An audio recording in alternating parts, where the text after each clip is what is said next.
Surtout depuis Gentleman, c'est tout, c'est juste logique. Deuxième binôme, Seb et Magla. Magla qui se retrouve dans une position extrêmement intéressante puisque Magla vient tout juste d'avoir son permis, donc elle vit un peu ce que Seb a vécu l'année dernière. Souvenez-vous, Seb il a rejoint... il a participé au GP sans avoir son permis, il a dû le passer pour pouvoir le faire. Il avait moins de sections que les autres, je crois aussi. Et cette année, c'est Magla qui va vivre cette expérience aux côtés de Seb qui a vécu ça l'année dernière. Donc ça va être un binôme très intéressant. Sachant que Seb a eu des gros déclics, là je vous dis un peu où on en est aux entraînements et tout. Seb a eu des gros déclics, il est extrêmement meilleur qu'avant, genre vraiment. Donc on est tous en train d'avoir des bons déclics là. Et dans les nouveaux aussi, alors je vous donnerai pas, je vous laisserai voir les vlogs de tout le monde. Je crois qu'il y en a plein là qui vont faire du contenu, etc. Parce qu'on a repris les entraînements. Merci FRCV pour les 100 subs, merci beaucoup. On a repris on a commencé les entraînements il y a 2 mois. Ouais c'est ça, ouais fin mars, mi-mars, un truc comme ça. 2-3 mois. On a déjà eu 3 sessions d'entraînement. Et donc il y a des vlogs qui vont sortir là dans les jours, semaines à venir de plein de gens qui retracent un peu ces sessions d'entraînement. Qui y a-t-il d'autre? Excusez-moi les gars, je sors mes notes au cas où j'oublie des trucs. Comme ça au moins vous avez tout. Mais normalement on est pas mal. Alors, en parlant du level, le classement de l'année dernière, je le rappelle, sur le podium on avait Sylvain de Villebrequin en première position. En deuxième position, on avait Despiello. En troisième position, on avait Étienne Moustache. En quatrième position, on avait Le Bouzeux. En cinquième position, on avait moi. 6, on avait Valouz. 7, Gilsi. 8, Manon. 9, Bibi. 10, Dobby. 11, Gotha. 12, Théo Babac. 13, Catsup. 14, Amixem. 15, Seb. 16, Domingo. 17, Prime. 18, Sofiane. 19, Dojna. 20, Joyka. Ça, c'est le classement de l'année dernière. Le meilleur tour en course était détenu par Despiello, qui a fait un tour en 1 minute 41.87. Donc 1 minute 41 et 8 dixièmes, avec une vitesse en moyenne sur ce tour de 147,884 km/h. Ah oui, c'est vrai que j'avais oublié de dire des trucs sur la date. Bon, de toute façon, je vais y revenir à la fin. Sur pourquoi le 9 septembre, etc. On en parlera à la fin. Donc bref, cette écurie elle est très intéressante parce qu'on a un des deux membres qui va vivre ce que l'autre a vécu l'année dernière. Seb il est en mode senpai, il est en mode grand frère avec Magla, c'est magnifique à voir et Magla elle est très surprenante. Pour quelqu'un qui vient de passer le permis et tout, en fait on a tous un peu la première fois que tu montes dans une F4, on va pas se mentir, tout le monde se chie dessus, sauf vraiment les mecs qui ont l'habitude et tout, enfin qui sont fans de sport auto depuis des années, mais pour des néophytes comme nous globalement, et pas que la première fois quand tu montes dans une F4 t'es trop mal mec, ça fait du bruit de fou, t'es remué, franchement t'es terrorisé. Magla, bas les couilles, vraiment c'est pas grave, ce véhicule je vais le dompter, j'ai pas peur, j'y vais, donc c'est très intéressant.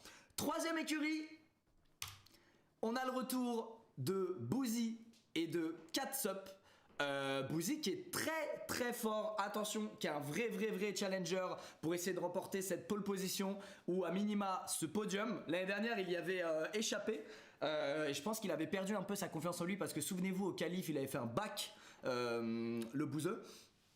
Donc ça avait un peu ébranlé sa conf et ensuite en course il n'avait pas réussi à rattraper le tête de course, sachant que devant lui il y avait aussi à un moment je crois qu'il y avait Xari et Pierre. Non, est-ce qu'il était passé devant Xari et Pierre avant leur accident ou pas? Ah, il y a moyen qu'il soit passé devant. En tout cas Bouzy à ne pas sous-estimer, il est extrêmement chaud et d'ailleurs c'est actuellement le pilote que j'essaie de suivre quand on s'entraîne. Et je progresse, mais le problème c'est qu'il progresse aussi. Donc forcément, l'écart diminue pas de zinzin. Mais bon, je vous spoilerai pas sur le potentiel de chacun. Il est trop tôt pour ça.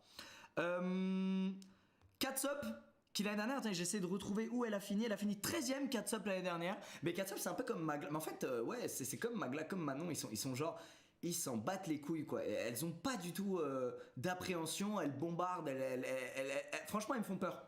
Elles me font très peur parce que les progrès d'une Catsup là, c'est quelque chose. Bon, on a ce binôme là, on passe à l'écurie suivante. Ah oui, bon bah là les gars, on s'en doute hein, mais évidemment Étienne qui a fait sa 3ème place cette année. Il va peut-être pouvoir prendre sa revanche, il va peut-être pouvoir se venger, il va peut-être pouvoir avaler un Despiello.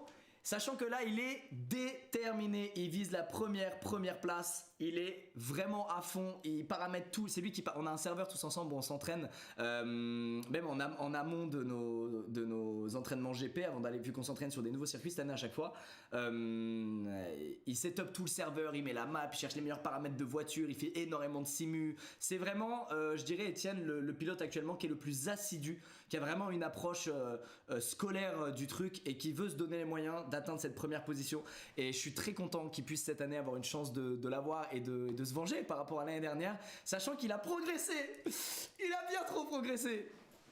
Avec Amixem aussi qui est un peu comme Seb, il lui manquait un palier. En fait, dans notre courbe d'apprentissage, il y a vraiment des fois où tu comprends un truc et où ça, d'un coup, tu vas gagner 2-3 secondes par tour. C'est ça qui est cool quand tu es vraiment néophyte et que tu te mets à une discipline.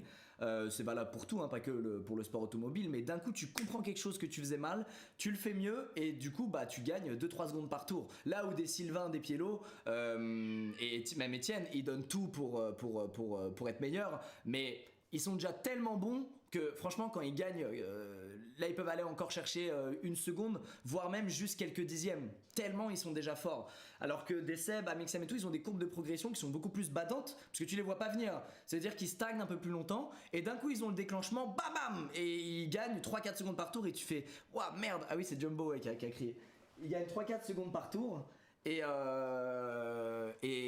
puis d'un coup au classement, bah forcément ils gagnent 3-4 positions et tu te dis putain, ok en fait attention, je suis pas si bien en place que ça quoi. Ouais, il y a Jumbo qui est là qui célèbre ce GP2 avec nous. Ça c'était la 4ème écurie, si j'ai pas de... Ouais, 5ème écurie, Gilles et Théodore. Gilles qui est de retour cette année, le bon zinzin qui a fait les vlogs les plus marrants. Il fait nimp tout le temps, mais il est quand même assidu sur la piste. Il a quand même envie de progresser là. Je sens, il y a une petite rivalité qui s'est créée là entre lui et Gotaga. Vous verrez ça sûrement dans ses vlogs. C'est très gaulerie à suivre. Gilles qui est de retour, hein, pareil. Hein, Gilles qui a fait une très belle course l'année dernière. Hein. Il avait doublé 5 ou 6 personnes, hein, Gilles, parce qu'il s'était complètement raté au qualif. Donc il partait, je crois qu'il partait 17ème, un truc comme ça, 18ème. Et il a doublé 6-7 personnes durant la course. Donc Gilles, attention, qui est pas mauvais. Je dirais qu'il est dans ce deuxième groupe, qui est entre le groupe 3 et le groupe 1. Il est vraiment au milieu du peloton, quoi. Et il progresse. Et cette année, on a Théodore qui est nouveau. Théodore qui l'année dernière était en plateau, qui l'année dernière avait découvert un peu avec beaucoup de gens parmi vous, la F4, le sport automobile, etc. Cette année, il passe du côté pilote, le Théodore. Et lui, pareil, c'est un énorme tryharder. Lui, il fait des phases qui me font chialer de rire. Où il s'entraîne, il sort, il fait là Dieu m'a parlé, je vais pas faire cette session là mais celle d'après je vais claquer mon meilleur temps. Et il fait vraiment des phases, il tryhard, il est vraiment genre là je le sens pas, attends je prends un peu de recul, ok je reviens, je vous nique tous. Il me fait chialer de rire. Donc Théodore qui est là, je suis très content qu'il soit là le frérot. Écoutez, je suis ravi que des gens se soient chauffés et surtout des gens qui étaient aussi proches du GP1 et qui cette année vont le faire, mais de l'autre côté d'un point de vue pilote. Ça va être très intéressant d'écouter ce qu'il a à dire Théodore maintenant qu'il vit le truc de l'intérieur. On a ensuite la 6ème écurie, messieurs dames, donc ça c'est l'écurie la plus divertissante là je crois qu'on a sous les yeux, Gilles Théodore. C'est vraiment, vous allez voir, ils sont les deux, c'est... En fait, faut pas qu'ils fassent le GP2, faut qu'ils fassent un one-man show, en fait. Bon. 6ème écurie. Anna Honner et Maxime Biaggi qui seront là, sur la piste, le 9 septembre prochain, prêts à en découdre. Anna Honner, exactement comme pour Théodore, bah, une très bonne découverte. Anna, qui est passionnée d'automobile, qui était en plateau aussi l'année dernière, vous avez pu la découvrir, qui était extrêmement pertinente parce qu'elle s'y connaît. C'est son délire, le sport auto. Par contre, son délire, elle avait jamais eu l'occasion de faire assidûment de la monoplace. Et donc là, cette année, pareil, elle passe de l'autre côté, Anna. Elle va être sur la piste et elle me fait très peur. Et vous savez qui me fait peur aussi ? Maxime, les gars. Maxime, vous vous en doutez peut-être pas, mais il est méga passionné de sport auto. Je sais pas s'il en a déjà parlé ou pas, je sais pas. Je sais pas s'il en a déjà parlé, mais il est passionné. Son père a été dans le circuit du sport auto pendant très longtemps en rallye avec son oncle. Je sais pas si j'ai le droit de dire ça, Max, m'en veux pas. Au pire, je ferai zen et on est quitte. Mais donc voilà, Max, attention, gros coup de volant. Anna, gros coup de volant. Cette écurie, en termes de potentiel et de résultats, parmi tous les nouveaux, c'est celle qui me terrorise. c'est celle qui va faire que des anciens vont se sentir mal parce que ces deux pilotes-là vont probablement finir devant certains anciens. Ce qui sera un petit coup dur psychologiquement de se dire putain, j'ai eu 2 fois plus d'entraînement qu'eux et ils sont devant moi, fait chier. C'est pour ça qu'on les aime pas et qu'ils nous font peur, ces deux-là. Ils nous font très très très très peur. Zen. Bah attendez, non, je pense que j'avais le droit. C'est bon, j'avais le droit. Oh. Donc Maxime, ouais, qui est très très bon, pareil, très pertinent, très chaud. Je vous parlais tout à l'heure de l'approche qu'Etienne il a, où il est très scolaire, il révise avant chaque circuit, il étudie, praque sur le simu, etc. Maxime, il est aussi beaucoup comme ça. Il veut vraiment faire une très grosse perf le jour J et ça se ressent. Et puis Anna, bon bah Anna, c'est son délire, hein. Elle est complètement dans son élément. Ceci dit, elle découvre quand même une monoplace, ça se conduit pas du tout pareil qu'une GT, etc. C'est différent. T'es plus bas, t'as plus d'aéro, etc. Mais voilà, les deux, honnêtement, je pense qu'on va avoir une très très bonne surprise venant de ce binôme. Ensuite, Maxime, le roi du monde. Putain, vous êtes incroyablement nombreux, putain, mais qu'est-ce qui se passe? J'ai l'impression que j'ai cru que mon OBS buguait carrément. Ensuite, on a en 7ème écurie Billy, qui sera là, le frérot Billy. Je suis tellement content qu'il le fasse. Avec son binôme Mystère pour le moment. Alors pourquoi Mystère? Parce qu'il va l'annoncer lui-même là dans les jours ou dans les semaines à venir. Il va sortir des vlogs sur les sessions d'entraînement, etc. Je crois, Billy. Et vous allez voir, il y a eu des petits retournements de situation dans son aventure. Donc il va raconter tout ça lui-même de son côté. C'est pour ça que je peux pas vous révéler maintenant avec qui il le fait. Mais Billy sera là. Et pareil, il se donne, il est moins, je vais pas vous dire qu'il est scolaire, c'est faux. Billy, si tu regardes, t'es pas scolaire mon ref, t'es vraiment pas scolaire. T'es vraiment full instinct, mais il a envie de perf Billy, et il est en train de comprendre le truc. Seulement c'est comme Valo, là il se met à jouer à Valo, et il nous montre des clips où il fait des quadra-kills avec son arc en Sova, et on lui dit mais frérot t'es quel elo? Il est faire 3. Bon bah voilà, Billy, frère, j'ai vu Amine te l'a déjà dit, tu es nul quand tu commences une discipline. Il faut que tu t'entraînes, Billy. Il faut que tu prennes ça au sérieux maintenant. Alors régale-nous. Fais-nous rêver, mon jeune fer 3.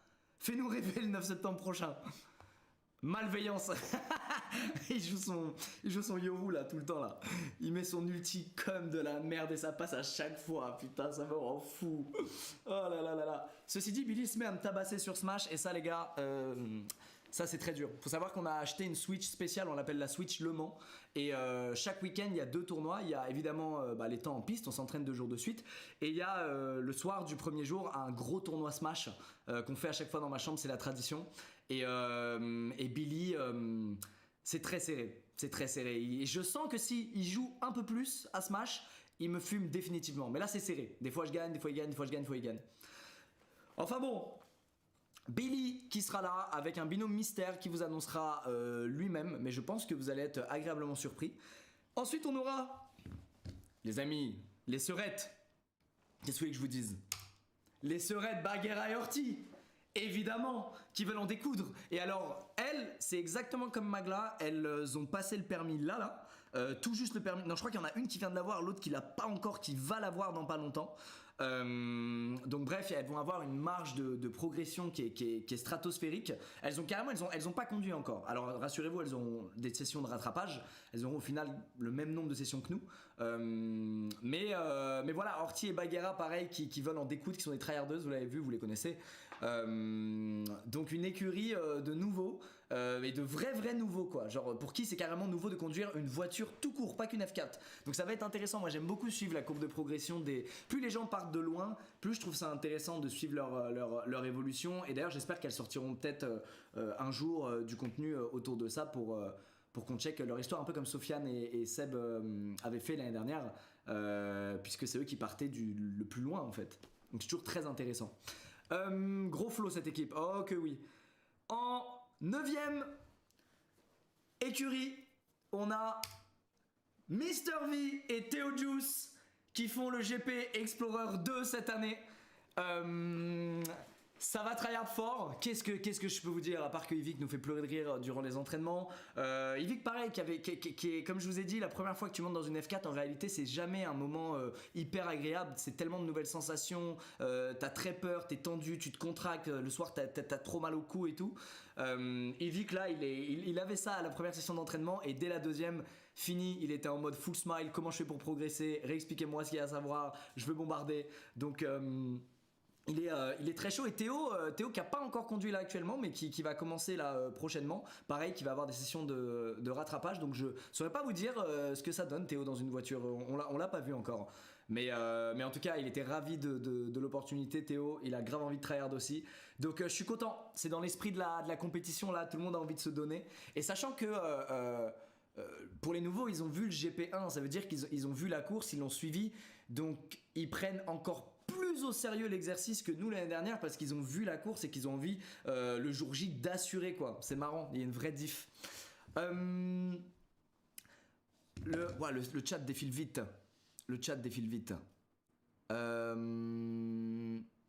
Ensuite, la 10e écurie, messieurs, dames, évidemment, c'est Despiello et Manon. Despiello qui a fini deuxième, qui a fini littéralement 20 mètres derrière Sylvain. Il est là pour prendre sa revanche et tenter la pole position. Manon qui, croyez-moi, devient très forte sur la piste. On a fait une session dernièrement où c'est marrant, elle me collait au cul, je spinais, je la rattrapais, je la doublais. Je respinais, je la rattrapais, je la doublais. Et en fait, on a fait un superbe entraînement. Elle, ça l'a entraîné à se faire chasser sans stresser. Moi, à chasser sans stresser. On a fait une trop bonne dernière session la dernière fois avec Manon. Cette écurie, elle fait clairement peur hein, parce que y a l'un des deux membres, l'un des deux membres de l'écurie était sur le podium l'année dernière, donc ça va leur apporter beaucoup de points. Et Manon, je dirais que elle peut rejoindre cette bataille dans cette tête de course si elle continue de progresser à la vitesse à laquelle elle progresse actuellement. Donc on a une écurie là, messieurs dames, qui est très challengeante. Mais l'est-elle autant que cette 11e écurie? Évidemment. Villebrequin, les frérots évidemment. Sylvain Pollmann, qui a le numéro 1 du coup cette année. Et oui, lui seul peut l'avoir parce que c'est réservé à celui qui a gagné. Sylvain revient faire chauffer la gomme. Je suis ringard là. Il revient au Mans. Va-t-il conserver sa couronne? Va-t-il rester le roi? Ou Despiello et Etienne vont-ils réussir à les rattraper? Alors à lui voler cette couronne, à lui voler ce trophée qui pesait 13 kilos, on l'a pesé, il était beaucoup trop lourd. Et Pierre qui est là, Pierre aussi, malheureusement qui l'année dernière a pas pu finir la course à cause d'un accident avec Xari, il s'était rentré dedans au virage du raccordement, je crois que c'était le 11e tour. Il avait pas pu finir cette course alors qu'au moment où ils se sont rentrés dedans, il devait être 5 ou 6e Pierre. Il avait un très bon rythme. Pierre qui est très fort aussi, cette écurie, elle fait très peur les gars, elle fait très peur. Moi ce que je souhaite c'est qu'un de ces deux là, le jour J, ne puisse pas finir sa course. Voilà, je l'ai dit. Attends, je me suis auto-curse. Je touche du bois. Mais dans l'idée ce serait parfait, ça laisserait un peu de place aux autres là derrière, les 4, 5, 6, 7 là. Bouzy, moi, tout ça, on sera content. Voilà, c'est mon rêve. Bon, mais ils sont très forts. Ils sont très forts. Et enfin, en dernière écurie, messieurs, dames, bon, Villebrequin, donc évidemment, pas besoin de vous les présenter, hein, vidéo autour des voitures sur leur chaîne, ils sont complètement fous, ils sont complètement malades les deux. Sylvain, lui, je sais pas, il a un truc, il est hyper intuitif au volant et carrément il nous casse les couilles cette année, voilà. Il nous casse tous les couilles. Quand il pleut et qu'on descend et qu'on est traumatisé, il y a un type qui est ravi et qui fait alors, c'était génial, c'est Sylvain. Il nous nique notre confiance en nous. C'est terrible. J'ai voulu le suivre. Je vais vous dire, on allait s'entraîner au circuit du Val de Vienne. J'ai voulu le suivre, un virage hyper dangereux. Il a fait exprès de le prendre plus vite que d'habitude, en se disant il y a une chance sur deux que ça passe, parce qu'il savait que j'allais le prendre à la même vitesse que lui et que j'allais me planter. J'ai fait un bac à 140 km/h à cause de lui. J'ai failli me bouffer le mur. Et ce con il me dit putain, dans la ligne droite qui suit, je pleurais de rire, je regardais mes rétros, je t'ai vu partir dans le bac, je pleurais de rire. Vous vous rendez compte le danger que représente ce mec? Sans déconner. Alors que Pierre, c'est mon frérot, on a à peu près le même level plus ou moins sur la piste, on a les mêmes défauts dans notre pilotage, les mêmes qualités, donc on se tire tous les deux vers le haut. Un coup je le suis, un coup il me suit. On a vraiment une très belle énergie avec Pierre. C'est assez excellent quand tu participes au GP2 de trouver quand tu fais des entraînements sur piste, c'est de trouver parmi tous les pilotes quelqu'un qui a plus ou moins ton niveau. Parce que ça veut dire qu'il aura plus ou moins les mêmes défauts que toi et les mêmes qualités, et du coup vous pouvez, quand il y en a un d'un coup qui progresse, vous pouvez vous conseiller mutuellement, vous tirer vers le haut. Il y a un vrai truc cool aussi cette année dans les entraînements, c'est que j'ai l'impression que tout le monde a plus ou moins trouvé son mate de niveau. Donc et puis du coup bah, ça te permet de te comparer, de voir quand tu as progressé, quand tu mets une seconde à l'autre alors qu'avant c'était pas le cas, etc. C'est intéressant. Et enfin, la dernière écurie les gars, c'est l'écurie Mystère. Est-ce qu'il y a une slide pour ça? Je suis même pas sûr. Hein. Écurie Mystère, je ne peux pas en dire plus pour le moment, mais vous allez fortement kiffer. Je peux rien vous dire, aucun indice, rien. Tout ce que je peux vous dire, c'est que le reveal de cette écurie se fera probablement dans courant juillet, je pense. Donc voilà, gardez-le en tête. Il y a cette 12e écurie cette année. Vous verrez de qui il s'agit. Courant du mois de juillet, a priori, normalement. Alors, je vois des gens très heureux, je vois des gens un peu déçus forcément, qui n'est pas certains noms qui étaient là l'année dernière. Comme je l'ai dit, l'idée c'était de faire 12 anciens et 12 nouveaux, de mélanger les deux, pas faire que des nouveaux ou que des anciens. Alors oui, malheureusement, il y a des gens qui étaient là l'année dernière et qui ne sont pas là cette année. Pour pas mal